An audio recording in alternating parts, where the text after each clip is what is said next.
하나님 아버지 감사합니다. 이 아침에도 저희에게 성경에 대한 이 열망을 주시고 또 함께 읽게 하게 하시니 감사합니다. 구약 성경, 아니 신구약 전체 중에서 참 많은 사람들에게 어려움을 주고 이해하기 힘들다는 이 에스겔서를 우리가 이 봄에 읽게 되었는데 에스겔서에 나타난 하나님의 놀라운 은혜를 우리가 이번에 경험할 수 있도록 하나님 도와주시옵소서.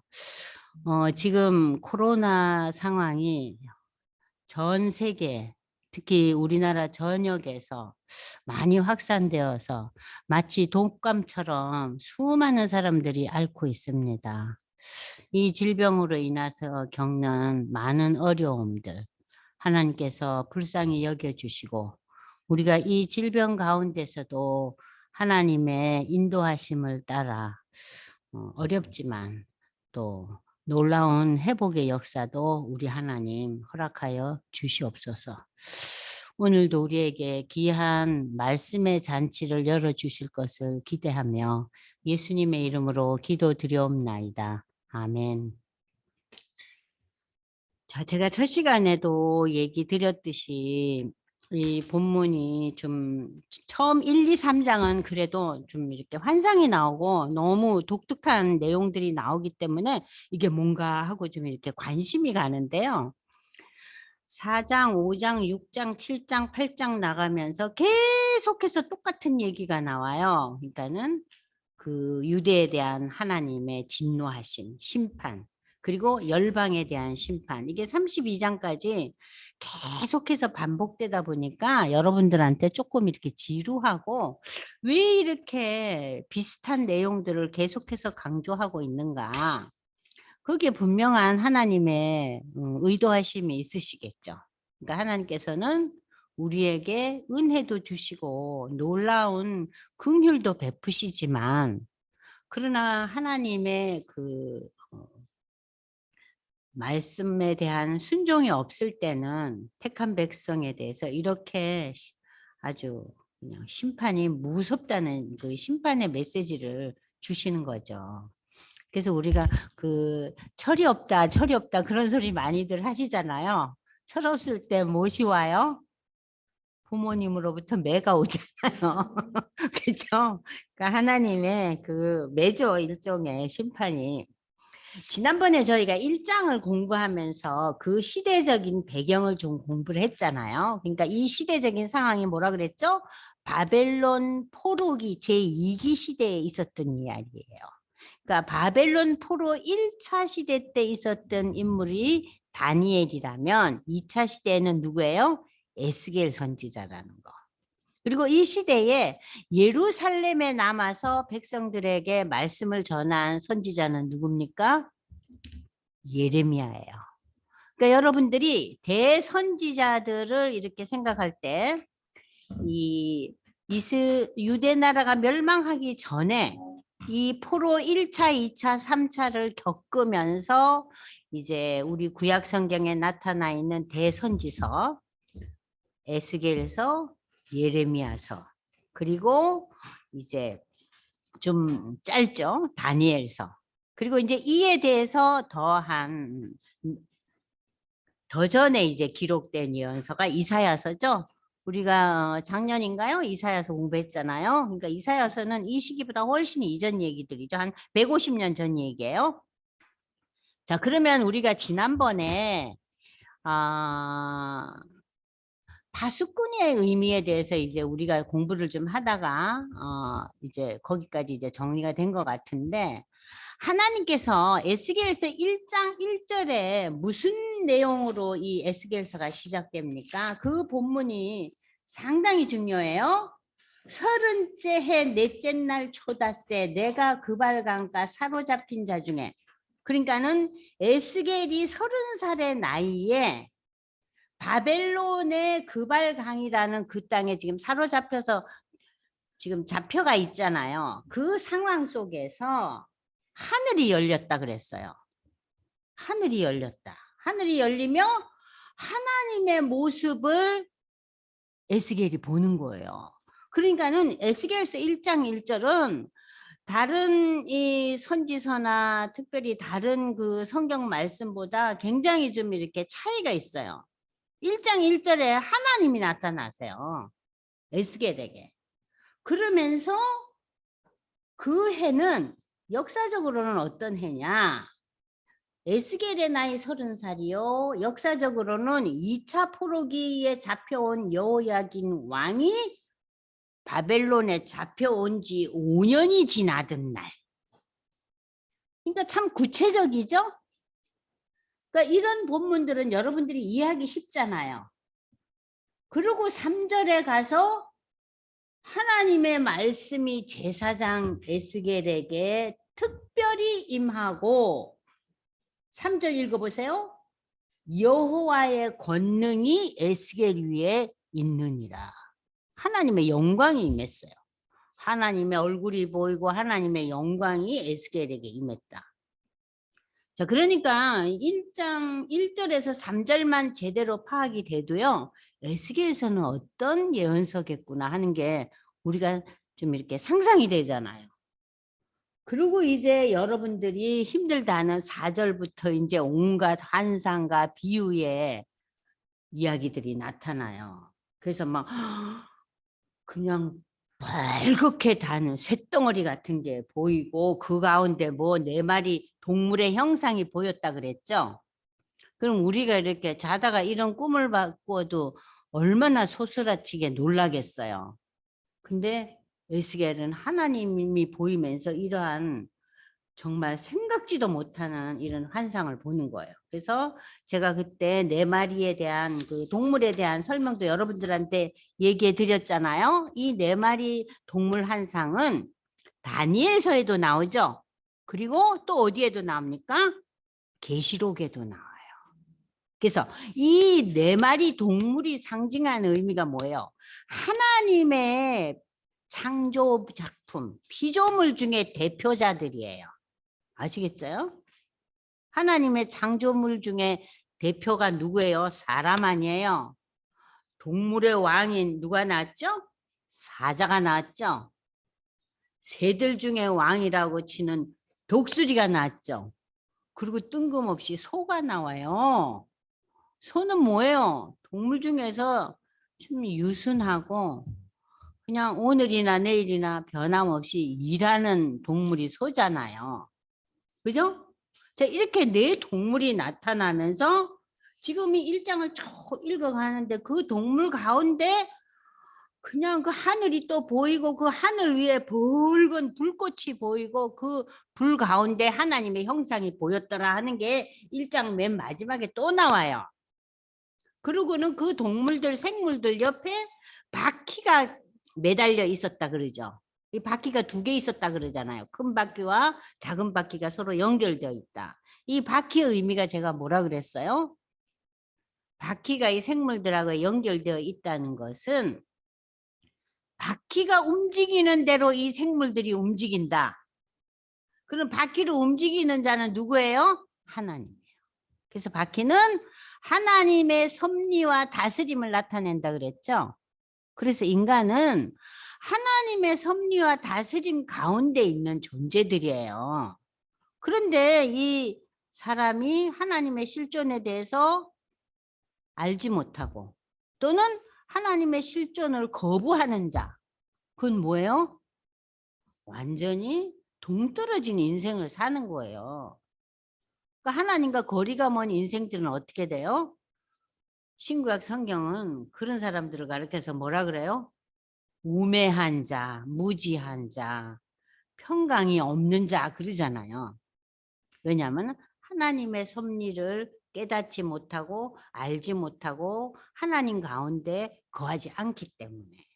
그래서 이 에스겔서 1장에서 우리는 이야 참 이상한 이 형상이 보이고 무슨 바퀴가 보이고 그러면서 1장 맨 마지막에 여러분들 보세요. 그 광채 모양은 비 오는 날 구름에 있는 무지개 같으니 이는 여호와의 영광의 형상의 모양이 보여가지고 지금 에스겔이 1장 마지막 절에 무슨 행동을 합니까? 엎드려져요. 그래서 우리는 하나님 앞에서 우리의 존재의 모습은 어떤 존재의 모습으로 나타나야 돼요? 엎드려져야 하는 거예요. 응? 그 우리나라 사람들은 이제 제사를 드릴 때 그리고 세배를 할 때 엎드려죠. 절하잖아요. 절한다는 것은 뭐예요? 그 상대방에게 헌신과 순종을 의미하잖아요. 근데 지금 여기서 에스겔이 우리에게 뭘 얘기해요? 그 하나님의 형상 앞에서 나는 엎드려질 수밖에 없는 존재라는 거. 그게 지금 1장에 나타나고 있어요. 그러니까 여러분들이 이 환상의 의미가 뭔가 그 의미를 생각하면서 1장에서 에스겔이 체험한 이 환상들을 통해서 와, 에스겔은 하나님을 만났구나. 응? 그래서 그 하나님을 만나면서 하나님한테 완전히 엎드려졌구나. 어떤 의미에서 굉장히 부럽죠. 아, 우리도 하나님을 이렇게 만나서 완전히 엎드려지는 그런 일생에서 그런 체험이 한번 있었으면 쉽지 않아요, 여러분들? 자, 1장을 그렇게 이해를 하시고 2장에서 이제 드디어 이렇게 환상을 경험한 에스겔에게 하나님께서 직접 부르시죠. 그죠? 그래서 이제 2장이 구체적인 소명에 대한 내용이 나와요. 야, 너라는 타이틀을 뭐라고 불렀죠? 인자라고 불렀다 그랬죠? 그죠? 2장 2절에 3절에 가서 인자야. 인자.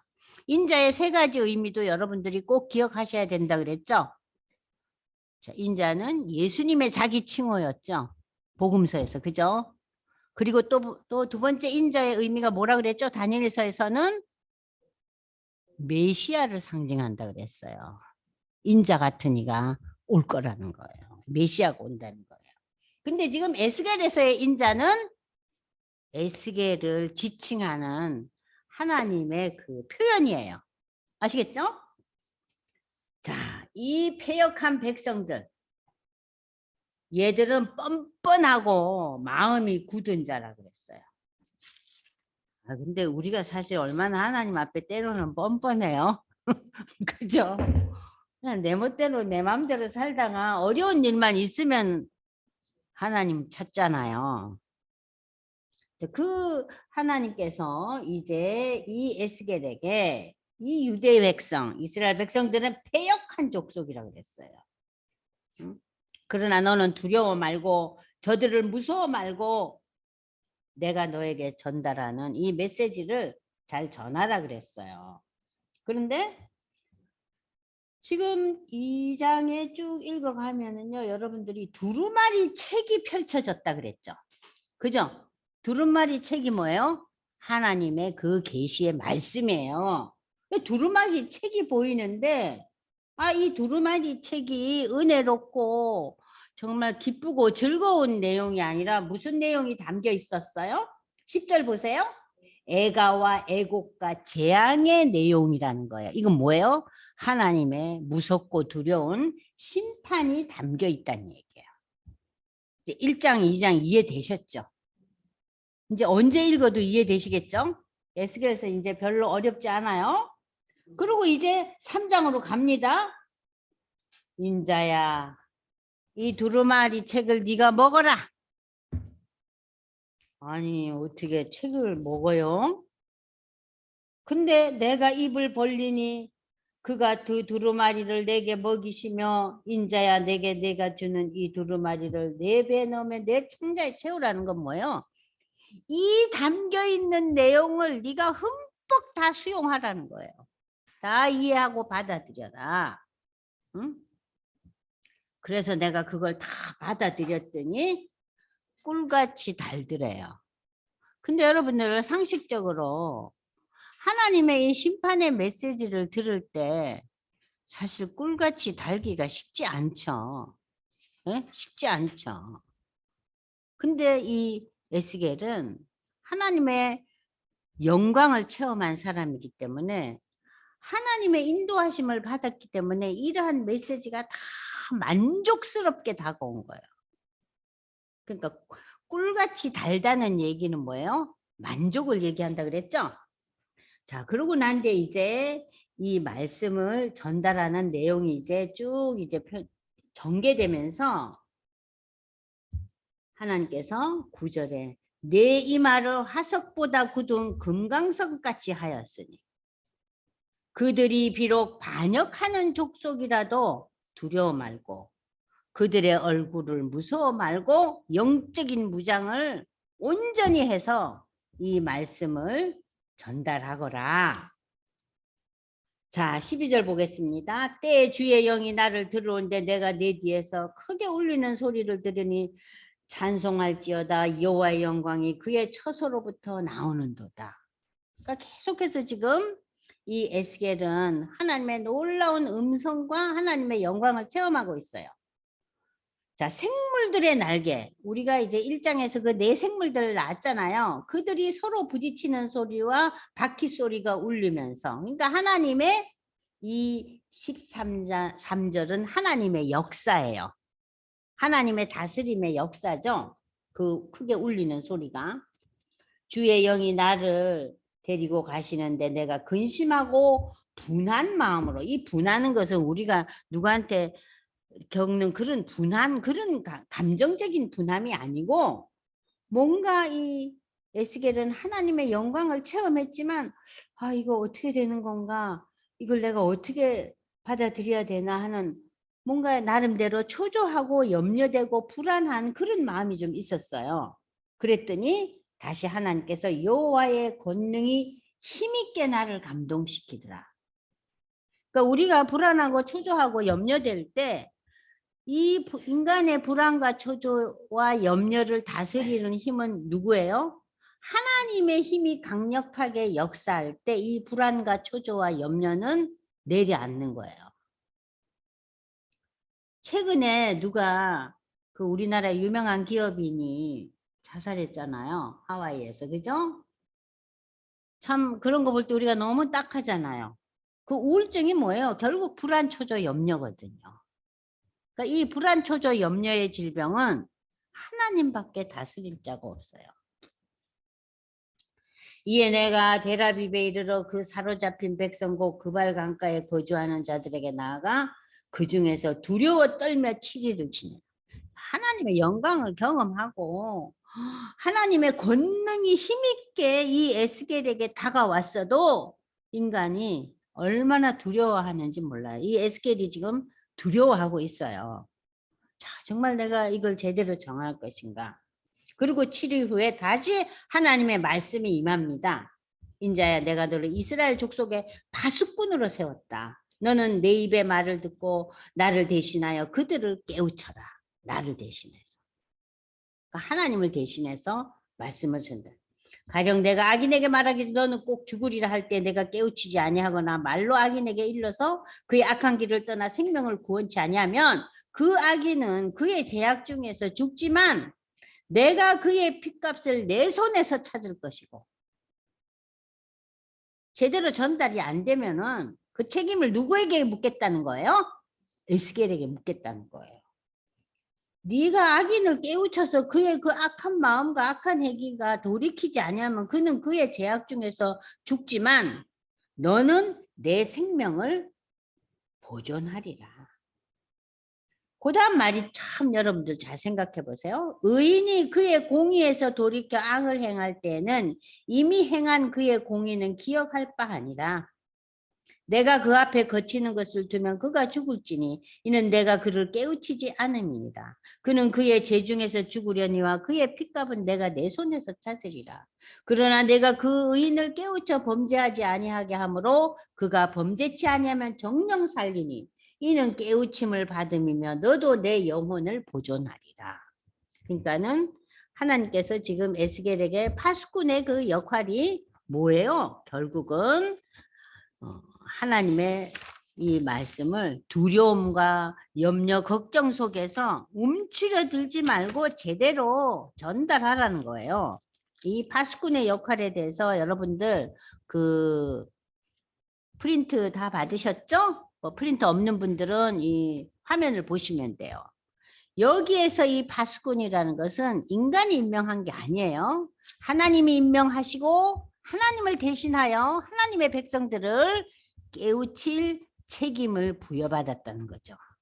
그래서 하나님의 말씀으로 백성들을 경고하고 이 경고를 통해 악인들로 하여금 돌이키게 함으로 자신의 생명을 보전받는 참 막중한 책임을 갖고 있는 거예요. 이 파수꾼의 책임.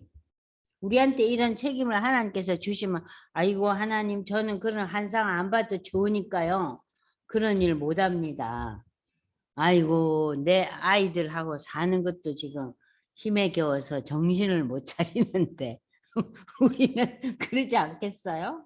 그럼에도 우리가 힘들다고 얼마나 징징거려요. 근데 22절부터요. 파수꾼으로 하나님이 부르셨는데요. 에스겔을 벙어리가 되게 해요. 여기서 우리는 다시 한번 또 이 3장을 읽으면서 저는 처음 이거 읽을 때 이 얘기를 이해를 못했어요. 아니 선지자가 입을 다물게 하면은 일을 아무것도 못하는 거 아니에요? 전하라 그러고서는 여호와께서 권능으로 거기서 내게 임하시고 또 내게 일어나 들로 나가라. 내가 거기서 너와 말하리라. 들로 가니 또 하나님의 영광이 나타났어요. 내가 전에 그발 강가에서 보던 영광과 같은지라. 그래서 이 에스겔은 뭐 했어요? 엎드려졌어요. 주의 영이 내게 임해서 나를 이렇게 내 발로 세우시고 내게 말씀하여 이르시되 너는 가서 내 집에 들어가 문을 닫으라. 세상의 모든 것들을 다 차단시켰어요. 너 인자야 보라 무리가 내 위에 줄을 놓아 너를 동여매리니. 아니 줄을 놓아서 동여맨다는 것은 무엇을 이야기합니까? 뭔가 차단, 뭔가 사람이 이렇게 옹신을 못하게 하는 거예요. 내가 그들 가운데서 나오지 못할 것이라. 그 표현이요. 지금 26절에 설명되고 있어요. 여러분들 25절만 읽어보면 이게 무슨 소리인지를 몰라요. 근데 26절에 설명되고 있어요. 내가 너 혀가요 입천장에 붙어요. 그럼 말이 나와요? 안 나와요? 말 못하는 거예요. 내가 말 못하는 자가 되어 그들을 꾸짖는 자가 되지 못하게 하느니 그들은 패역한 줄. 너 말 못하게 할 거야. 응? 너의 그 혓바닥이 입천장에 달라붙어서 네가 벙어리 될 거라 이거야. 그러나 내가 너와 말할 때가 내 입에 열린 그러니까 내가 너와 말할 때 주 여호와의 내 입을 열리니 너는 그들에게 이르기를 여호와의 말씀이 이러하시다 하라. 들을 자는 들을 것이요 듣기 싫은 자는 듣지 아니하니 그들은 반역하는 족속이래. 27절에서 여러분들 25절, 26절, 27절에서요. 네가 벙어리가 되지. 응? 왜냐? 쟤들은 너무나 나한테 불순종한 족속이라 너를 경고하고 그들을 꾸짖지도 못하게 할 거야. 그러고선 27절에 다시 입이 열린다 그래요. 이건 뭐예요? 회복의 역사가 분명히 있다는 거예요. 그러니까는 하나님께서 벙어리 되셔서 관계를 차단시키잖아요. 그러나 다시 또 입을 열 거다 이거예요. 입을 열게 할 거다는 거예요. 그러니까 여기서 우리가 알 수 있는 것은 하나님은 심판의 매를 드실 때 때리고 우리를 억압하고 힘들게 하는 역사로만 끝내지 않으세요. 그걸 통해서 새로운 장을 열어갔어요. 그러니까 여기서도 벙어리가 되면서 저들과 관계가 차단되고 하나님의 말씀을 듣지도 못하는 상황이 오는 거예요. 그러나 때가 되면 어떻게 한다고요? 에스겔의 입을 열어줄 거다. 회복시킬 거다. 이제 3장 이해되셨어요? 자, 3장은 뭡니까? 하나님의 부르심, 파수꾼으로의 부르심과 함께 에스겔이 벙어리 되는 거예요. 자, 그러면 여기 보십시오. 혀가 입천장에 붙는 벙어리가 된다. 프린트 보세요. 말씀을 선포할 사역자가 말문을 닫는다. 불순종한 유다의 백성들에게 메시지를 전달하여 저들의 삶을 경고하고자 부르심을 받은 에스겔을 왜 하나님은 돌연 벙어리가 되게 하셨을까? 아이고 이상도 하다. 파수꾼의 입을 다물게 하시면 첫 번째 하나님만을 의지하고 시작해야 하며 하나님이 허락하는 말씀만을 전달해야 된다. 선지자 네 생각과 네 의견과 네 지혜는 다 배제하라는 그런 의미를 담고 있어요. 그리고 또 에스겔에게 벙어리가 되는 삶을 살게 하심으로 인해서 폐역이 그르게 달한 유다 백성들에게 말씀의 선포를 중단하게 하심으로 저들과의 관계 속에서 하나님께서 어떤 의미에서 그 아무런 심판의 메시지가 없을 때 우리가 어떤 더 절망하지 않아요? 뭔가 잘못했을 때 어머니가 뭔가 야단을 쳤을 때 오히려 그래도 우리 엄마가 나하고 연결이 되어 있구나 싶죠. 야단 맞기 싫지만 근데 어머니가 야단도 안 쳐. 그냥 어머니가 무표정해. 그러면 이 아이들이 어때요? 더 벌벌 떨죠. 그렇지 않아요, 여러분들 어릴 때? 지금 그 상황이에요? 실제로 에스겔은 부름을 받고 거의 여기 이거 미스프린트예요. 13년이 아니고요. 7년이에요. 그러니까 뭐 꼭 7년이라기보다 한 6, 7년 정도 되는 그 기간 동안 하나님께서 침묵하게 하세요. 자, 그러면 여러분들 자기 자신이 할 일이 파수꾼의 역할인데 이 6, 7년 동안 입을 다물게 하면은 이 상황이 에스겔에게 어떠한 삶이겠어요? 너무 답답하죠. 왜 이렇게 오랫동안 하나님 나를 꼼짝을 못하게 하시나? 그러니까 에스겔은 그 수많은 그 이스라엘의 선지자들 가운데 아주 독특한 경험을 한 선지자예요. 이런 선지자 없었잖아요. 물론 그 시대의 왕들이나 지도자들이나 백성들로부터 야유를 당하고 또 비방을 당하고 예레미야 같은 선지자는 구덩이에 빠져서 죽을 정도로 고생을 시키고 그런 어려움을 겪지만 이 에스겔이 당하는 어려움하고는 좀 다르죠. 독특한 경험을 한 선지자예요. 자, 그러나 꼭 필요한 때에 이르러 그의 입술을 열어주셨다. 그때 비로소 그는 소망을 담고 이스라엘의 회복을 선포하였죠.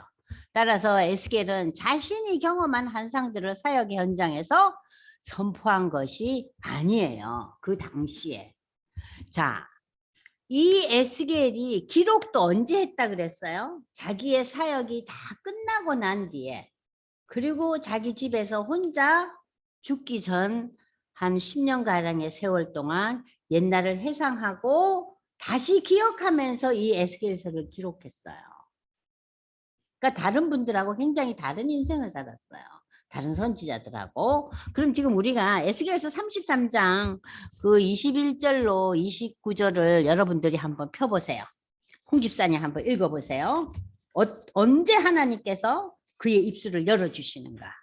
그 장면입니다. 자, 에스겔서 33장 21절에서 29절. 33장 21절.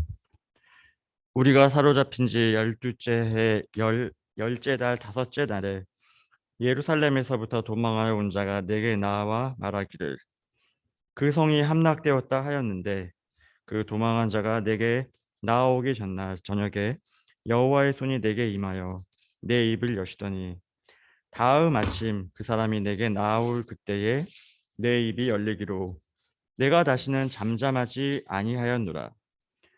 여호와의 말씀이 내게 임하여 이르시되 인자야 이 이스라엘의 이 황폐한 땅에 거주하는 자들이 말하여 이르기를 아브라함은 오직 한 사람이라도 이 땅을 기업으로 얻었나니 우리가 많은즉 더욱 이 땅을 우리에게 기업으로 주신 것이 되느니라 하는도다.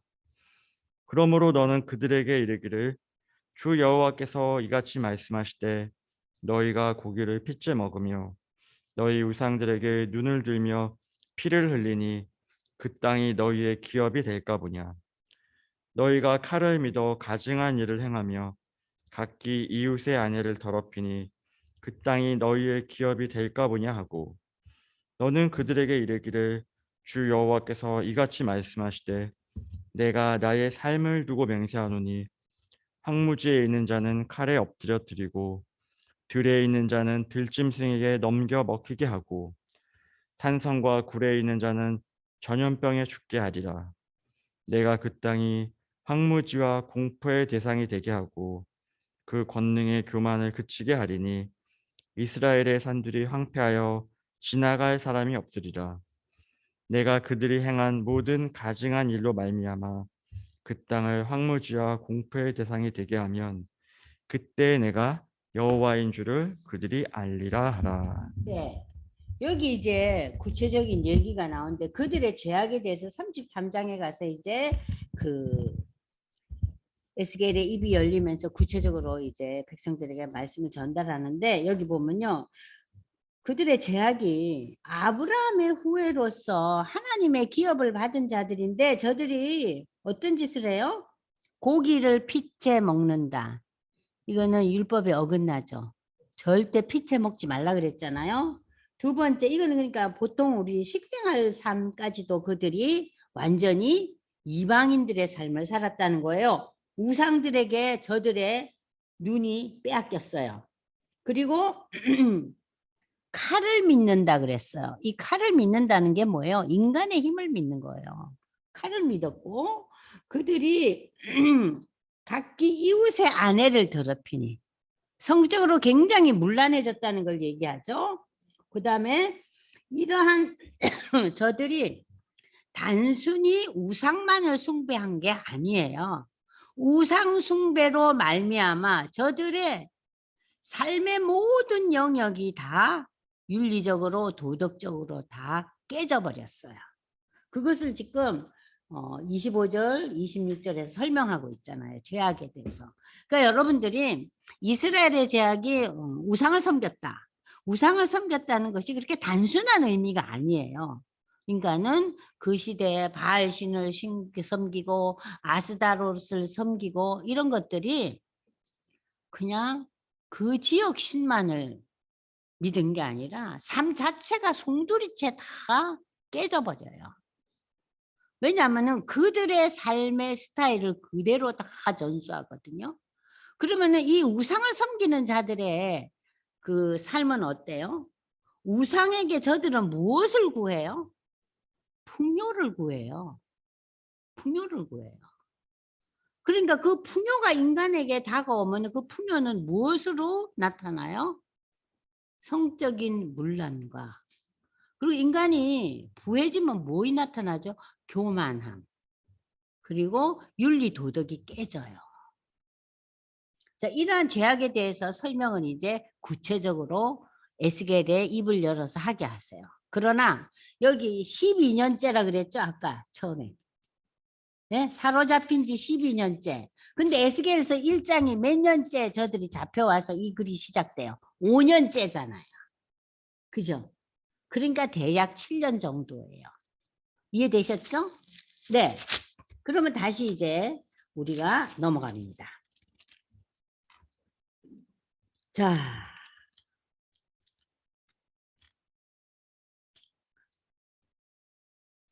4장이 이제 시작되는데 4장 시작되기 전에 여러분들이 에스겔서 1장, 2장, 3장을 공부하시면서 에스겔서의 배경을 다시 한번 머릿속에 꼭 두시라는 거. 이 시대가 바벨론 포로 2기. 무대는 어디예요? 바벨론 지역이에요. 유대 땅이 아니에요. 예루살렘이 아닙니다. 거기서 에스겔이 하나님을 깊이 체험하고 환상을 보는 거예요. 자, 그 환상을 왜 보여주셨을까? 파수꾼이 되라고. 이 백성이 회개하고 돌이키게 하려고. 근데 하나님께서 너 돌연 벙어리까지 되게 하면서 그 사역을 중단시켜요. 우리가 보기에는 어때요? 아우, 하나님 변덕도 많으셔. 왜 저러시나? 왜 왔다 갔다 하시나? 그냥 막 그대로 하시지. 여러분들 기도할 때 그런 생각 하잖아요. 아니 그냥 처음부터 그냥 조금 어려움이 있다 해도 잘 풀어주시지 이렇게 일이 꼬이게 하시나. 그런 생각들 많이 하시잖아요. 그냥 풀어주시지. 자, 1장 3장에서 에스겔이 하나님으로부터 여러 가지 받은 환상들. 그 환상 가운데 동물, 내 동물, 생물의 이야기, 바퀴의 이야기, 두루마리, 또 구체적인 말씀들. 그리고 하나님의 영광이 임하고 바벨론 거기에 엎드러지고, 그죠? 여러분들 머릿속 기억하고 계셔야 돼요. 자, 그리고 이제 이 에스겔이 사역자로 부름을 받잖아요. 그죠? 파수꾼으로서. 근데 지금 뭐 되게 됐어요? 벙어리가 됐어요. 아, 얼마나 답답했겠어요. 자, 그리고 이제 4장에서부터 32장, 1장에서부터 3장은 에스겔에서의 그 시작. 하나님의 환상을 주시고 에스겔에게 일을 주시고 그 가운데 또 에스겔을 벙어리 되게 하시고 1장에서 3장까지 해서 우리가 되게 못 넘어가요. 처음 읽으실 때. 홍 집사님 어땠어요? 1장부터 3장까지 읽을 때 이게 뭔 소리야? 이게 무슨 소린가 하고 4장은 읽을 생각도 안 해요. 어땠어요, 집사님들? 그잖아요. 왜냐하면은 제가 그랬거든요. 이 책은 문책이요. 정말 읽혀지지 않네. 자, 그리고 이제 4장부터 32장이 이 에스겔서의 챕터 2예요. 챕터 1은 에스겔이 하나님과의 만나는 것과 소명에 대한 얘기였죠. 챕터 2는 뭐예요? 유다와 열방에 대한 예언. 이 예언의 내용이 뭐겠어요? 심판이죠. 그죠? 그래서 24장까지는 유다 백성에게 임한 하나님의 심판에 관한 내용이고 25장에서 32장까지는 열방, 유대 나라 주위에 있는 나라에 대한 하나님의 심판. 그러니까 하나님의 심판은 유다뿐만 아니라 이스라엘뿐만 아니라 열방에게도 심판이 예언됐다. 이 얘기는 하나님은 택한 백성 이스라엘의 하나님만이 아니라는 거예요. 하나님은 전 인류의 하나님이라는 거예요. 자, 이제 4장 갑니다. 4장은 토판을 통한 상징적인 행동이 나타나서 또 한 번 우리를 아연실색하게 만듭니다. 이게 무슨 내용인지 여러분들 이야기 처음에 보면 좀 어려워요. 그러면 이러한 행동이 결국은 예루살렘이 포위당하고 함락당하는 것을 예고하는 장면인데 일정 기간 동안 에스겔은 좌우로 돌아 누워 있어요.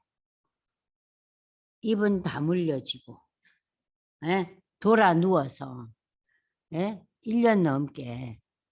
자, 이것은 남북 이스라엘 민족이 하나님의 징계를 받는 기간을 나타내며 부족한 물과 부정한 떡을 먹는데 이 떡을 인분으로 불을 피워 먹으라고 그래요.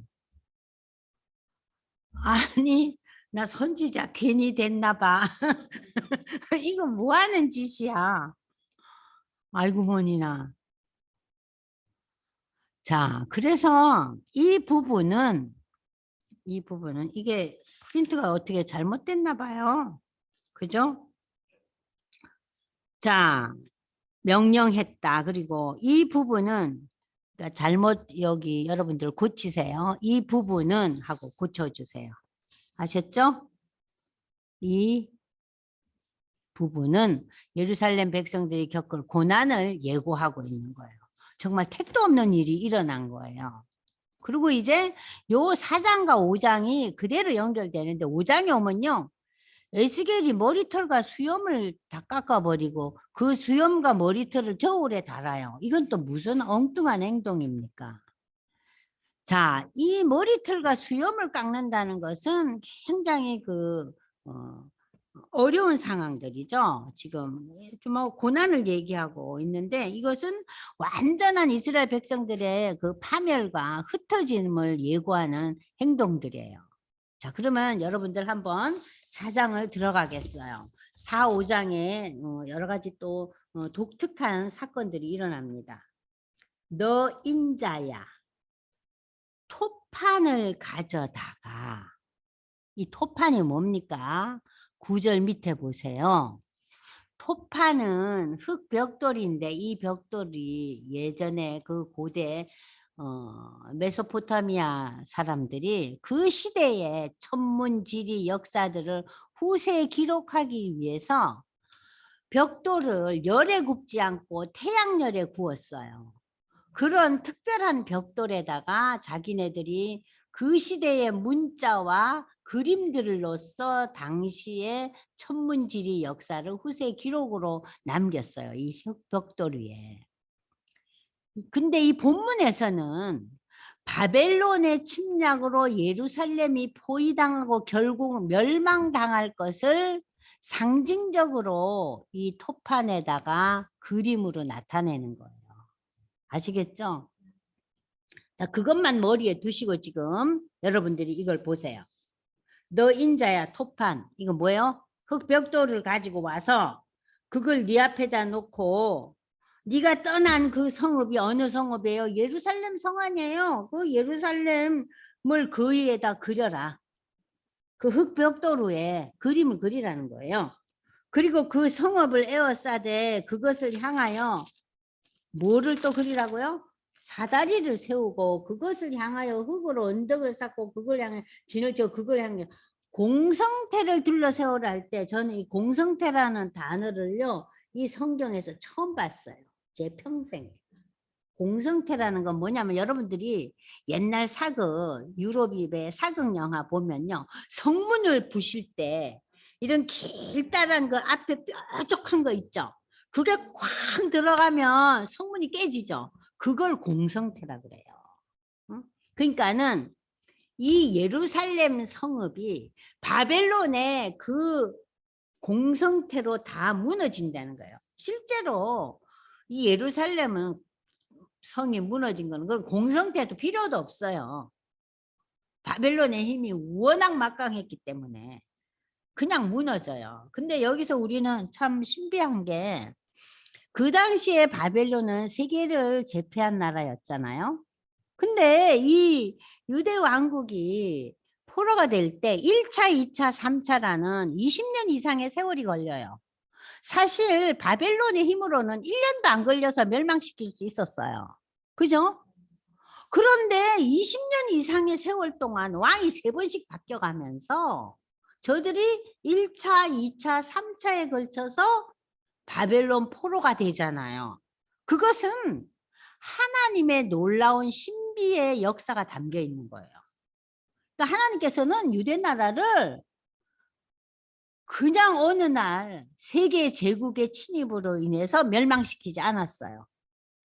무려 20년 이상의 기간 동안 하나님께서 이 유대 왕국을 포로가 되게 하고 예루살렘 성읍이 다 파괴가 되고 예루살렘 성전이 불타고 느부갓네살 왕이 그 성전의 기명들을 다 들고 가고 그러니까 철저하게 멸망하는 것을 상징하고 있는 거예요. 근데 지금 이 사건은 언제 얘기해요? 2차 포로기 때예요. 2차 포로기 때. 그러니까 2차 포로기 때 얘기니까 앞으로 3차 포로기는 일어나지 않았죠. 그러니까 3차 포로기 시대 때 그 공성태가 와서 그 예루살렘 성문을 다 망가치듯이 열방이 망할 때 그렇게 망하잖아요. 나라들이. 그런 식으로 니네가 완전히 멸망할 거라는 거예요. 그걸 그림으로 그리는 거예요. 그래서 저는 이 본문을 처음에 읽을 때 여러분은 어땠어요? 이게 뭔 소리인 줄 알았어요, 집사님? 저는 머릿속에 이게 그려지지가 않아요. 공성태는 뭐고 이 도대체 토파는 뭔지 생전 다 처음 보는 단어들이에요. 예? 그러니까 상상이 돼요, 안 돼요, 홍 집사님? 그러니까 이 에스겔서가 읽혀질 수가 없는 거예요. 이 역사적인 배경을 알지 못하면. 그러니까 그 시대 사람들은 그 이런 벽돌 위에 뭔가를 그려가면서 그러니까는 뭐 이 시대보다 더 고대의 시대 메소포타미아라는 것은 굉장히 고대였잖아요. 예? 그렇게 해서 이제 인류의 역사를 그 당시에 그 삶의 그 역사와 지리와 여러 가지 삶의 형태를 남겼어요. 그림으로. 근데 그걸 지금 누가 하게 해요? 에스겔이 하게 하는 거예요. 그러니까 하나님도 참 별나시다. 별걸 다 사용하시네. 그걸 생각하시고 지금 이걸 읽으시면 돼요. 그래서 또 철판을 가져다가 너와 성읍 사이에 두어 철벽을 쌓고 성을 보위하는 것처럼 에워싸라. 이것이 이스라엘 족속에게 징조가 되라. 뭐예요? 멸망의 징조를 그 토판에다 그려라. 그 얘기예요. 아시겠죠? 네? 이제 이해가 되세요? 그러니까 거기까지 여러분들 이해되셨죠? 이 그림을 통해서 우리가 알 수 있는 게 뭐예요? 이야, 예루살렘 멸망하네. 이 성읍이 둘러 엎어지네. 그리고 4절부터 또 독특한 얘기들이 등장합니다. 너는 왼쪽으로 누우래요. 그 토판 옆에 누우래요. 이스라엘 족속의 제약을 짊어지되 내가 눕는 날수대로 제약을 담당할지니라. 내가 그들의 범죄한 횟수대로 내게 날수를 정하였나니 곧 390일이라. 너는 이렇게 이스라엘 족속의 제약을 담당하고. 여러분들 390일에다가 동그라미를 치세요. 이 390일이라는 이 숫자는 어디에서 비롯된 것이냐? 자, 보세요. 390. 요게 6이 아니고 4죠. 잘못 프린트 됐네요. 그죠? 자, 여러분들 북왕국과 남왕국이 분리되는 거. 제가 첫날 얘기 드렸죠? 솔로몬 이후에 솔로몬의 아들 르호보암과 솔로몬이 믿었던 신하 여로보암이 나라가 쪼개지잖아요. 그죠? 그래서 여로보암이 이끄는 나라가 북왕국이 되죠. 아들이 르호보암이 이끄는 나라가 남유다가 되죠. 그게 쪼개지는 그 남북 왕국의 분리가 되는 게 BC 930년이에요. 프린트에 나오죠? 그죠? 930년 이 4장 2절이에요. 6을 고치세요. 자, 북이스라엘의 멸망. BC 722년이에요. 이거는 북이스라엘 멸망은. 그러면 남유다의 포로 기간을 상징하고 있다. 그럼 여러분들이 지금 계산을 해보세요. 자, BC 930년에서 저들이 남왕국이 멸망하고 난 뒤에 다시 회복되죠. 바사의 고레스 왕의 도움으로. 그게 539년이에요. 538, 539년이에요. 아시잖아요. 고레스 왕에 의해서 도움을 받아서 예루살렘으로 돌아오는 것이 포로 일기 회복기잖아요. 그러면 이 BC 930년 남북 왕국이 분열되는 시기에서 540년 정도를 빼주면 그 기간이 390년이에요. 아시겠죠? 그러면 이 390년 동안 이 남북 왕국이 분열되는 것도 누구의 제약으로 그렇게 됐죠? 솔로몬의 제약이었잖아요. 그죠? 솔로몬이 뭘 해요? 수많은 이방의 공주들과 여인들이 데려오면서 그이들이 뭘 데리고 옵니까? 지들이 믿는 우상을 데리고 오잖아요. 그래서 솔로몬 시대 때 무엇이 횡행해요? 산당 제사가 일어났어요. 그죠? 그러니까 하나님께서 여기에 대한 심판으로 나라가 쪼개지잖아요. 그러니까 그 930년부터 고레스로 인하여 이 나라가 포로 일기 회복기까지의 기간이 390이에요. 그러니까 물론 390년 동안 어떤 왕들은 하나님을 잘 섬겼어요. 그러나 대부분이 이스라엘 북왕국과 남유다 왕국의 대부분의 왕들이 어땠어요? 하나님을 섬기는 성전 제사도 드렸지만 한편으로는 뭐를 했어요? 산당 제사를 더 열심히 했고 특히 북왕국은 하나님을 완전히 등졌어요. 그래서 이 390년이라는 이 횟수는 저들의 그 불순종, 저들의 그 우상 숭배, 그걸 상징하는 거예요. 아시겠죠? 그걸 그 옆에다 써놓으세요. 다음번에 여러분들이 에스겔서 읽을 때 지금 제가 설명할 때는 다 알 것 같죠? 다음에 읽을 때는 이 390이 뭐더라? 몰라요. 기억도 안 나요. 여러분들을 못 믿어서 그런 게 아니라 제가 그랬거든요. 그걸 다 보고 여기다 써놓고 그랬는데도 제가 성경을 다시 이렇게 에스겔서 390이 분명히 의미가 있었는데 보긴 봤는데 하고 제가 조그만 글씨로 써놓은 거 하고 다시 그 해설서 보고 또 써놓고 그걸 몇 번 하고 이제서 겨우 제가 파악이 돼요. 거기다 써놓으세요. 다 쓰셨어요? 예. 네. 자, 그래서 이 390일 동안은 그 수가 차거든 너는 오른쪽으로 누워 유다 족속의 제약을 담당하라. 내가 내게 또 40일로 정하였나니 하루가 1년이라. 40은 또 그럼 뭘 매일 얘기하는 긴고? 40은 누구요? 무슨 의미인가? 40의 의미는요.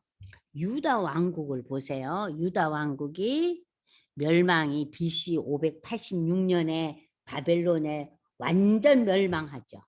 그러니까 여러분들 저기 연대기는 외우라 그랬잖아요.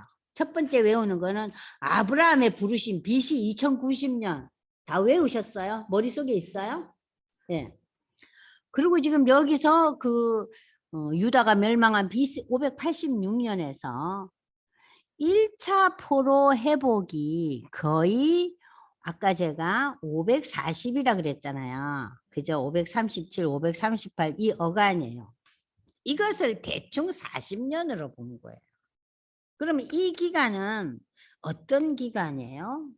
완전 멸망해가지고 저들이 하나님의 일방적인 그 역사, 고레스에게 성령의 감동을 주어서 고레스가 예루살렘으로 돌아가라고 바벨론에 거주하고 있던 유대인들에게 그 공포하잖아요.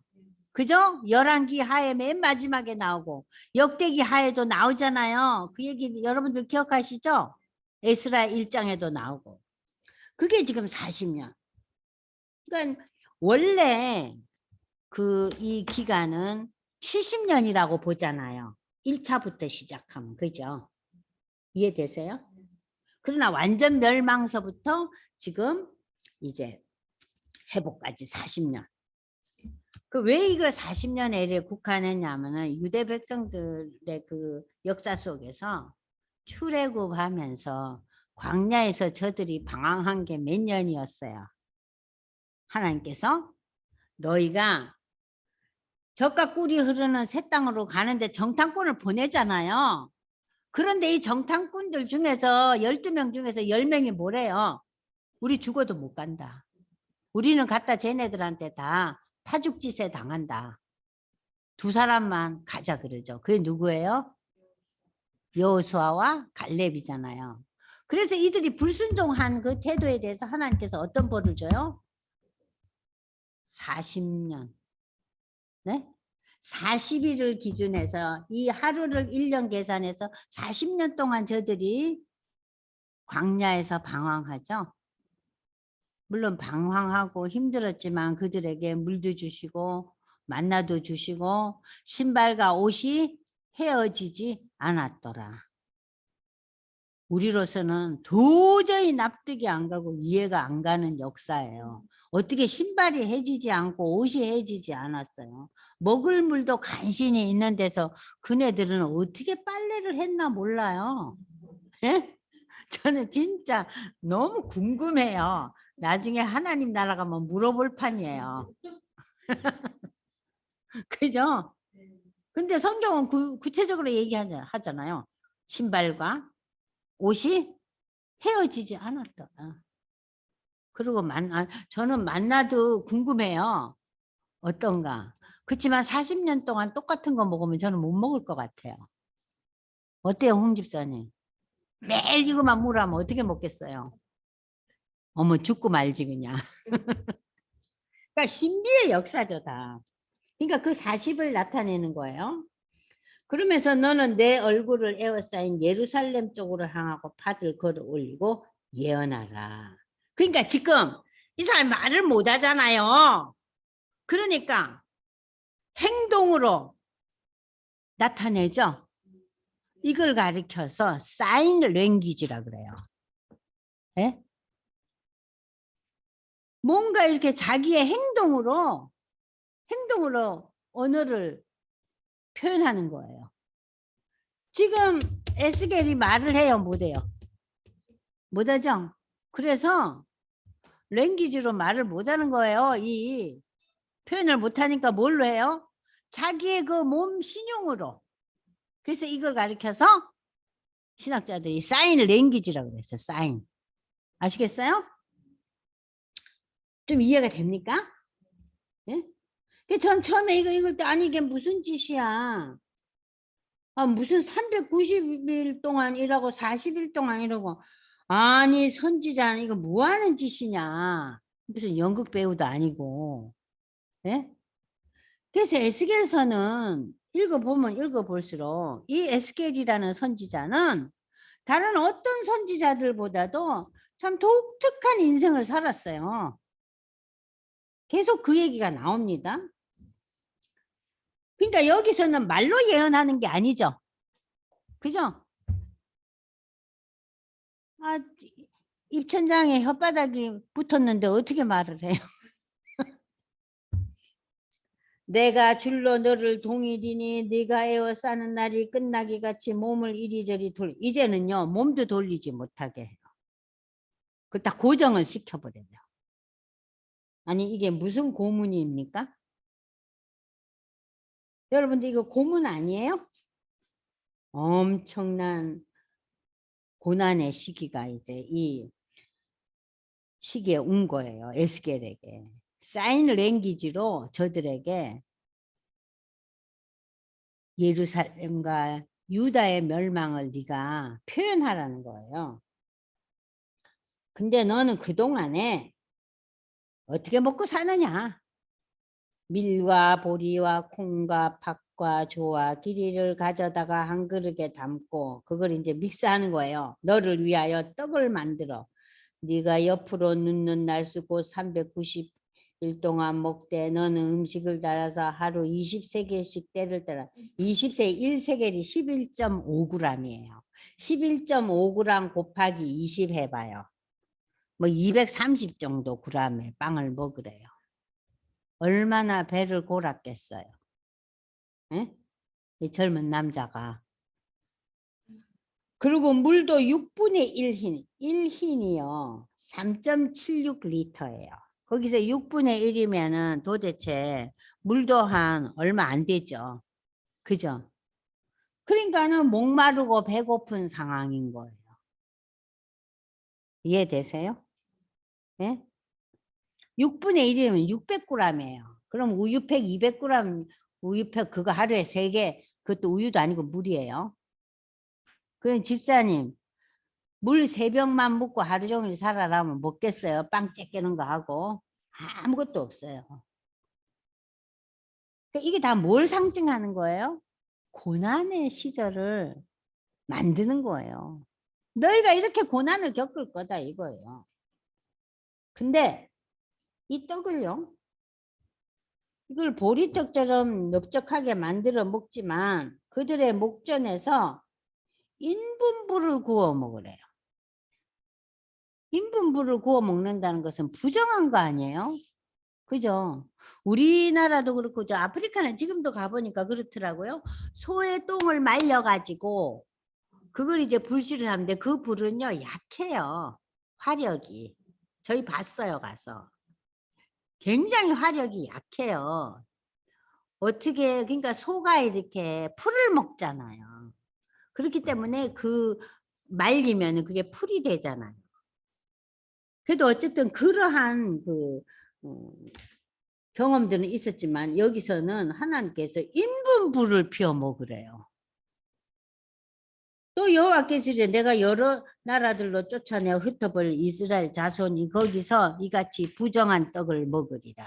어디서? 바벨론에서. 바벨론에서 부정한 떡을 먹으리라 한 건 뭘 의미해요? 그들이 바벨론에서 그 포로로 잡혀가서 그 사는 동안에도 그들의 삶이 하나님을 바라보지 않았어요. 부정한 떡을 먹는다는 것은 그 바벨론의 신상에 엎어지고 바벨론의 문화와 바벨론의 종교에 저들이 밀접한 관련을 맺고 있는 거예요. 내가 말해대 주 여호와여, 나는 영혼을 더럽힐이 없는데 어려서부터 지금까지 스스로 죽은 것이나 짐승에게 찢긴 것을 먹지 아니하고 가정한 고기도 먹지 않았는데 어떻게 나한테 이렇게 부정한 거 먹으라고 합니까? 나는 못 먹겠습니다. 그게 지금 에스겔의 반응이에요. 그랬더니 하나님께서 그럼 쇠똥으로 인분을 대신하기를 허락한다 그랬어요. 하나님이 불쌍히 여겨서 인분으로는 하지 말고 뭘 하라고요? 소똥으로 구워 먹으라 그랬어요. 네? 또 내게 이르시되 인자야, 내가 예루살렘에서 의뢰하는 양식을 끊으리니 백성이 근심 중에 떡을 달아 먹고 두려워 떨며 물을 대어 마시다가 떡과 물이 부족하여 피차에 두려워하며 떨며 그 제약 중에서 쇠피하리라. 그러니까 이 에스겔이 뭘 먹었다 그랬어요? 이 보리떡처럼 여러 가지 곡물을 섞어 갖고 만들어 가지고 인분에다 구워 먹으라는데 하나님께서 양보해서 쇠똥으로 구워라. 그러고는 갑자기 예루살렘의 거민들이 응? 이제 이 바벨론 포로로 간 사람들한테 인편으로 뭘 보내기도 하고 그랬나 봐요. 그런데 그걸 다 끊어버리고 이 바벨론에 있는 유대 백성들이 기근에 떨게 만들겠다는 거예요. 그걸 상징하고 있는 거예요. 그러니까 바벨론에 포로로 잡혀갔던 사람은요. 여러분들 그 무지랭이들이 아니에요. 누가 잡혀갔어요? 귀족들이 잡혀갔고 그 남유다 왕국의 대표되는 무슨 이 장인들 그런 사람들이 잡혀갔는데 그들이 바벨론에 가서 이렇게 기근에 허덕일 정도로 어려운 삶을 살았다는 거예요. 왜냐? 그들이 그 포로로 잡혀간 그 바벨론 땅에서 뭘 바라봤어요? 바벨론의 신을 바라본 거예요. 하나님에 대한 열망과 기도가 없었어요. 거기에 대해서 하나님께서 심판하셨어요. 그럼에도 하나님께서 저들을 회복시키는 역사는 나중에 일으켜서 1차, 2차 포로 회복이 나오잖아요. 그죠? 그래서 지금 저희가 4장까지 공부를 하면서 여기 프린트로 넘어가겠어요. 프린트 보시면 자, 보리떡 부정한 떡의 인분불에 구워라. 포로된 이스라엘 백성들의 극심한 기근을 나타낸다. 특별히 인분불에 구웠다는 것은 이건 율법에서 금했어요. 부정한 걸로. 포로 간 백성들이 이 부정한 것을 상징을 제가 조금 전에 얘기했잖아요. 이 포로된 이스라엘의 그 유대 백성들이 대부분이 그 시대를 대표하는 인물들이었잖아요. 그들이 타락한 것을 상징으로 나타내고 마치 이방인들하고 똑같았던 거예요. 그래서 그들이 바벨론 땅에서 극심한 기근까지도 경험할 수 있다는 얘기를 상징적으로 나타냈어요.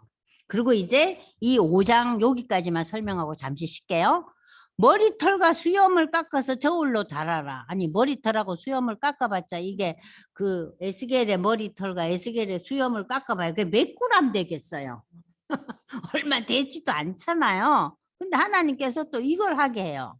그럼 머리털과 수염을 깎는 행위는 지금 권사님 우리 10페이지 메뉴에 하고 있어요. 자, 애통함, 치욕, 회개를 나타내는 표현이에요. 그래서 여기에서는 유다가 바벨론에게 당할 치욕적인 멸망을 가리키는 거예요. 여러분이 기억하시겠지만 완전 멸망이 일어난 BC 586년 마지막 왕 시드기야는 눈이 다 뽑히잖아요. 아들들은 쳐 죽이고 그죠? 엄청난 고난과 치욕적인 멸망을 저들이 당했어요. 그래서 머리털과 수염을 깎는 행위는 저들의 그 비통하고 치욕적이고 그 당시에는 어머 하나님 이럴 수가 우리가 뭘 잘못 그런 마음이 왜 안 들었겠어요. 하나님이 택하신 유다 백성들이 이방인들보다 더 타락해서 악을 행함으로 저 온도 좀 높여주세요. 행함으로 인하여 전염병과 기근으로 사륙당하고 포로로 잡혀갈 것을 이 머리털과 수염 깎는 그걸 통해서 다시 한번 좀 상징적으로 나타내고 있어요. 유다가 당할 치욕적인 하나님의 심판을 상징하고 있어요. 자, 그래서 우리가 이제 좀 쉬었다 5장을 읽겠지만 이 4, 5장을 통해서 나타내는 의미가 뭐예요? 이스라엘 백성들이 바벨론 포로로 잡혀갔는데도 하나님 앞에 돌아오지 않고 바벨론의 문화와 종교에 다 빠져버리고, 그죠? 하나님의 분노는 그게 다라는 거죠. 그래서 저들이 어떻게 하나님께 결국은 돌아오긴 하지만은 그 여러 가지를 지금 설명하고 있는 거예요. 포로로 잡혀갔어도 엄청난 고통을 겪는 거예요. 아시겠죠?